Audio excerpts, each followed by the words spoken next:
La Grénothèque de la médiathèque de Lourdes vous explique aujourd'hui comment concevoir un jardin comme un tableau. Alors c'est parti, c'est tout chaud et c'est Radio Gréno. Quand on part dans les jardineries pour faire ses achats, on pense souvent aux fleurs et on perd de vue ce qui fait la base d'un jardin et qui va permettre que le jardin soit beau toute l'année, c'est-à-dire les feuillages. Alors il ne faut pas hésiter à raisonner en forme et en couleur. Moi je peux en parler à l'aise parce que je me suis retrouvée une année avec une plate-bande qui était hérissée de feuilles longues, on aurait dit le prémisse d'une bataille. Et donc penser à introduire des feuilles rondes, des feuillages découpés, et j'en ai parlé la dernière fois, pour les plantes légères. Alterner aussi le mat et le brillant, les feuilles pelucheuses, et ensuite toutes les nuances de vert. Vous avez du gris-vert, ce qu'on appelle le vert glauque, du vert foncé, du vert vif, du vert jaune, et les panachés de doré, les panachés d'argenté. Enfin, vous avez vraiment le choix, donc ne vous privez pas de toute cette palette. Vous pouvez même vous amuser à crayonner rapidement vos plates-bandes de façon à bien imaginer l'alternance des différentes formes de feuillage, ainsi que l'alternance des teintes. Si votre jardin est petit, ne perdez pas de vue non plus la taille des feuilles. Si vous voulez augmenter l'effet de perspective, je vous conseillerais de mettre les feuilles de plus grande taille devant et de mettre les feuillages petits plutôt à l'arrière. Cela augmentera l'idée de profondeur. Opérer comme cela, en fait, c'est se rapprocher de ce que nous propose la nature. Si vous regardez en ce moment les talus dans la nature, vous avez toutes sortes de feuillages différents qui sont en train de pousser, avec pas forcément une visibilité entière. Je vous ai parlé la dernière fois des effets de transparence et les plantes qui sont ténues et transparentes. On peut les mettre en fait à n'importe quel endroit de la plate-bande. Ça donne de la hauteur et de la légèreté. Dans ces plantes, n'hésitez pas à utiliser le fenouil vivace qui fait partie vraiment de mes chouchous. D'abord parce qu'il attrape bien les gouttelettes le matin et qu'il apporte quelque chose de poétique dans les plates-bandes. Vous vous rendrez compte également que favoriser les feuillages, c'est aussi favoriser bien souvent les vivaces. Et cela vous permettra d'avoir un jardin qui va être beau en toute saison, même une fois les floraisons ont disparu. C'est le cas du bergénia, par exemple, qui pousse à mi-ombre et qui présente de larges feuilles rondes vernissées d'un beau vert moyen, ou encore de la lavande qui, même si elle n'a pas de fleurs, permet de profiter du contraste qu'offre sa belle couleur argentée.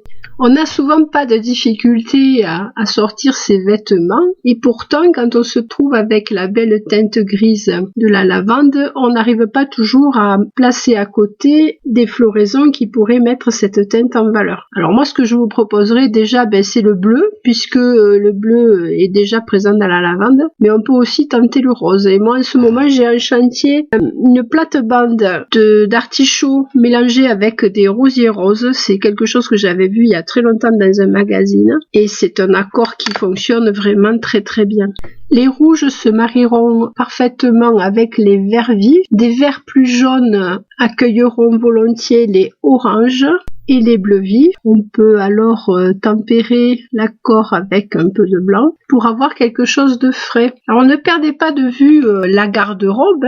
Vous pouvez tout à fait prendre un foulard qui vous plaît bien, qui a 4 ou 5 couleurs, et essayer de reproduire cet accord dans votre plate-bande. Et vous pouvez aussi réfléchir les mariages comme on le fait dans des magazines d'ameublement. Moi, ça m'est arrivé d'utiliser par exemple un petit livre sur les accords de couleurs dans les intérieurs pour composer un petit bout de mon jardin. Alors peuvent rentrer également dans les accords les matériaux de paillage si vous utilisez de la paillette de lin qui oscille entre le beige café au lait et le gris. Vous aurez une couleur supplémentaire dans votre plate-bande. N'hésitez pas à crayonner les accords que vous désirez avec des crayons de couleur et vous allez voir, ça va changer tout à fait votre façon d'aller chercher des plantes, c'est-à-dire au lieu de sauter sur la plante qui vous a plu et qui peut-être ne fleurira finalement pas très longtemps, vous vous dirigerez plutôt vers le rouge foncé qui vous manque ou le feuillage panaché de blanc qui manque également à votre plate-bande. Alors, une façon aussi d'obtenir quelque chose d'assez satisfaisant et assez vite, c'est d'utiliser sur le même terrain les 3 épaisseurs du sol, c'est-à-dire la surface, la profondeur et la hauteur. Donc, en profondeur, on peut prévoir d'installer des bulbes, en surface, un couvre-sol et au-dessus, une plante vivace qui va faire du relief. Une fois le printemps passé, les bulbes vont disparaître. Vous avez un couvre-sol qui va faciliter l'entretien, un lierre par exemple, ou un lierre panaché si vous voulez apporter de la lumière. Et puis de temps en temps, vous allez pouvoir installer une plante beaucoup plus grande avec un feuillage contrasté. Ça peut être par exemple une rose de Noël qui vous proposera un feuillage plutôt intéressant et un peu palmé et qui vous proposera aussi au cœur de l'hiver fleurs intéressantes. En plus des bulbes de printemps les plus courants et qui sont finalement en très très bon marché, il est bien aussi de penser aux bulbes d'été. Alors vous avez des petits glaïeuls tout fins qu'on appelle glaïeuls de Byzance et qui ressemblent assez aux glaïeuls des moissons qui restent quelquefois sur certaines bordures de culture céréalière. C'est un petit glaïeul tout fin avec des fleurs rose vif qui est assez intéressant et qui est très peu cher. Ensuite vous avez le glaïeul d'Abyssinie dont le nom latin est Acidanthera. Alors celui-là, il va fleurir blanc en fin de saison, fin août, début septembre, à un moment où il n'y a pas beaucoup de fleurs. Et chose étonnante, il a le parfum exact de l'ambre solaire de notre enfance. Alors bien sûr, pensez aux dahlias. Alors les dahlias sont très très intéressants puisqu'ils fleurissent tout au long de la saison. Ils sont généreux, ils proposent des formes tout à fait différentes. Alors vous pouvez choisir le petit dahlia pompon qui donne au jardin un petit côté naïf et guilleret, ou alors les grands dahlias qu'on appelle cactus et qui proposent une silhouette sophistiquée. Alors à ce propos, de même qu'on ne met pas 50 feuillages pareils à côté, il va falloir réfléchir aussi, en plus de la couleur, aux formes des fleurs. Si vous observez la nature, vous allez vous rendre compte, sur un talus au printemps par exemple, que vous avez toutes sortes de fleurs. Les fleurs en plateau, les fleurs en épis, les fleurs qui font des petites boules réparties sur la tige, les grosses boules en bout de tige, les fleurs qui ressemblent à du brouillard. Donc votre travail va consister à essayer aussi de mélanger toutes ces formes et de réfléchir à ce que vous allez introduire dans vos plates-bandes. Ça peut paraître compliqué, mais vous allez voir, ça devient vite un réflexe. Ça, c'est si vous voulez imiter la nature et avoir quelque chose d'équilibré, mais vous pouvez prendre le parti pris de n'introduire que des fleurs rondes et de donner un côté artificiel et joyeux aussi à votre plantation.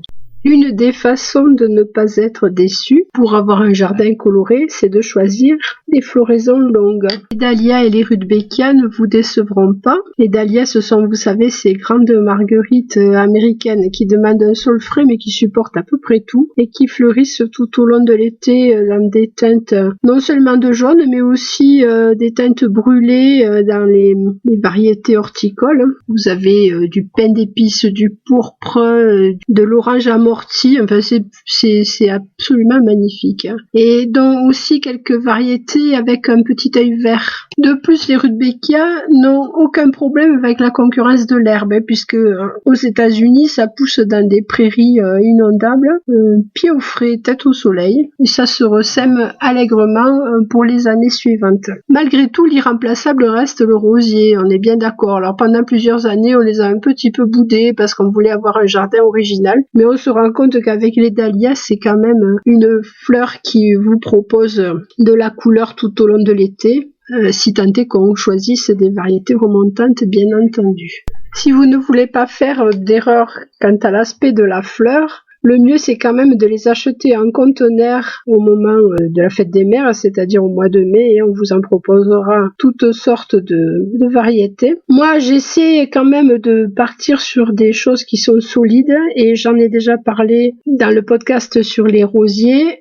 Je vous conseille de vous orienter vers le label ADR. Alors le label ADR, c'est un label allemand qui est donné au bout de 3 ans de la façon suivante. Donc des rosiers sont plantés en Allemagne dans 5 points différents de l'Allemagne et on les laisse vivre leur petite vie de rosier sans traitement et sans intervention pendant 3 ans. Et au bout de 3 ans, on observe donc comment ils ont résisté aux attaques de maladies, de parasites, s'ils ont bien poussé, s'ils fanent sans que la fleur pourrisse, s'ils sont parfumés, s'ils sont florifères. Et quand ils répondent à toutes ces exigences, ils obtiennent le label ADR. Et il n'y a pas tant que ça de rosiers qui l'ont obtenu, donc c'est plutôt une garantie de qualité. Le petit Polyantha obtenu par Delbar en 1958 et qui s'appelle Centenaire de Lourdes, c'était le premier rosier de ce nom, l'a obtenu. Un que j'aime bien aussi, c'est le rosier Iceberg qui s'appelle aussi Fée des Neiges. C'est un rosier blanc qui peut aussi pousser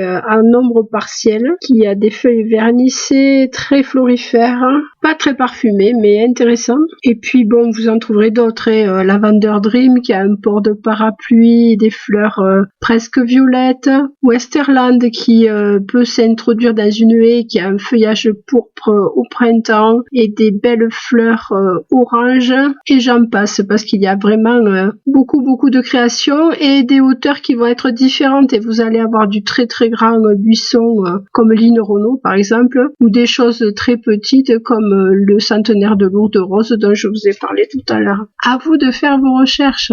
Un dernier conseil, ça va être l'entretien des arbustes fleuris, parce que ça aussi, ça participe à la beauté d'un jardin. La difficulté consiste à rajeunir régulièrement ces arbustes pour avoir un port fourni, de belles branches et surtout beaucoup de fleurs. Alors toujours la règle est, les arbustes de printemps vont se tailler juste après la floraison. Il est intéressant de rabattre jusqu'au sol les branches les plus vieilles et qui présentent une écorce peu engageante, et de favoriser donc du coup le départ de nouvelles branches qui vont porter les floraisons des années suivantes. Quant aux arbustes de floraison estivale comme l'Altea par exemple, vous pouvez le tailler maintenant si vous ne l'avez pas fait déjà à l'automne. N'hésitez pas à faire de gros bouquets avec vos lilas, c'est encore le meilleur moyen de les maintenir en forme et de les garder florifères. Et si vous avez oublié des vieilles fleurs qui ont grainé, il faut absolument les enlever justement pour que votre arbre se porte le mieux possible. Alors c'est vrai qu'on vous dit souvent à la Sainte Catherine, le bois prend racine. Alors une des interprétations de ce dicton en fait concerne les boutures et non la mise en terre à racine nue, quoique bon. Par contre, on a maintenant des conteneurs à disposition et c'est bien dommage de ne pas en profiter. Donc si vous voulez introduire des arbustes à fleurs dans votre jardin, vous pouvez tout à fait les acheter en pleine floraison. On est surpris quelquefois de voir que dans la même variété, entre deux sujets, il peut y avoir des nuances dans les fleurs, des fleurs plus colorées que d'autres. Je pense au viburnum par exemple, où on a des fleurs plus roses que d'autres. Par contre, ça va demander des précautions à la plantation. Quelquefois, ce sont des arbres qui ont un peu manqué d'arrosage pendant le stockage, donc il va s'agir de les chouchouter. Moi, ce que je fais, je creuse un trou, donc suffisamment grand pour contenir la motte, et je fais tomber une partie de la terre qui entoure la motte, c'est-à-dire le dessus et un peu de la terre qui adhère aux racines. Dans le trou, je mélange ça avec la terre qui est déjà présente et je pense que ça aide quand même à une adaptation au sol du jardin. Donc ensuite, on arrose le trou, on met la plante dedans, on se débrouille pour que la motte soit vraiment bien imprégnée d'eau. Comme je vous ai dit tout à l'heure, quelquefois des problèmes d'arrosage, ça se voit, et quand vous transportez votre arbuste, vous vous rendez compte quelquefois que le pot est extrêmement léger, et puis vous faites une cuvette d'arrosage à la surface de façon à pouvoir de nouveau arroser l'arbre quand le besoin s'en fera sentir. Bien entendu, vous ferez attention à la nature du sol et à l'ensoleillement qui est demandé. Si vous avez un arbre qui s'appelle Californica, ça vient de Californie, il va falloir lui proposer du soleil, ce qui ne va pas être nécessaire pour un arbre qui portera le nom de Japonica, le Japon étant un pays un peu plus froid que le nôtre. Alors, comme toute règle a son exception, bien entendu, pour les méditerranéennes, on va essayer de doser faiblement les arrosages, même à la plantation. Moi, j'attends un petit peu pour arroser. En fait, je plante et puis j'arrose au bout de quelques jours. Ce sont des plantes qui sont très équipées pour lutter contre la sécheresse. Alors, soit elles sont vernissées, soit elles sont couvertes de petits poils blancs ou gris. Et je pense par exemple à la lavande. Et elles ne sont absolument pas équipées pour faire face à des apports d'eau abondants et réguliers. Donc, ménager un espace libre tout autour de façon à ce que le soleil puisse donner aux pieds, éviter la concurrence de l'herbe donc, et allez-y doucement sur les arrosages. Un petit drainage au fond de la fosse de plantation pourra être bénéfique si vous avez un sol qui est plutôt argileux et qui retient bien l'eau. Alors c'est valable pour les oliviers, pensez à garder le dessous de votre arbre net à l'aplomb des branches. Je sais que souvent les gens laissent courir la pelouse jusqu'aux pieds, mais c'est pas forcément une bonne idée. Dans la garrigue, c'était l'endroit qui était travaillé régulièrement et c'était l'endroit dans lequel les tortues venaient pondre. Donc un sol qu'on ne laisse pas croûter et qu'on laisse dégager. Voilà, et pour finir, si vous voulez de belles lavandes, moi je vous conseillerais au mois de septembre de les tailler absolument. Alors vous ne descendez surtout pas sur le bois noir, mais vous resterez au-dessus des premières feuilles. Ça permet de faire entrer de la lumière et de l'air à l'intérieur de votre lavande. Donc les feuilles vont sécher sans noircir et sans tomber, et la lumière permettra aux branches de rester en vie. Vous remarquerez que dans votre lavande, ce sont les parties qui sont à l'ombre qui périclitent et qui meurent. Bon, comme vous l'avez constaté, le printemps n'est pas encore là. Ça va vous laisser le temps de feuilleter les catalogues, de faire des plans de toutes les couleurs, de rêver à un jardin aussi beau qu'une peinture. Voilà, c'était Annick Baléry pour Radio Gréno. Portez-vous bien.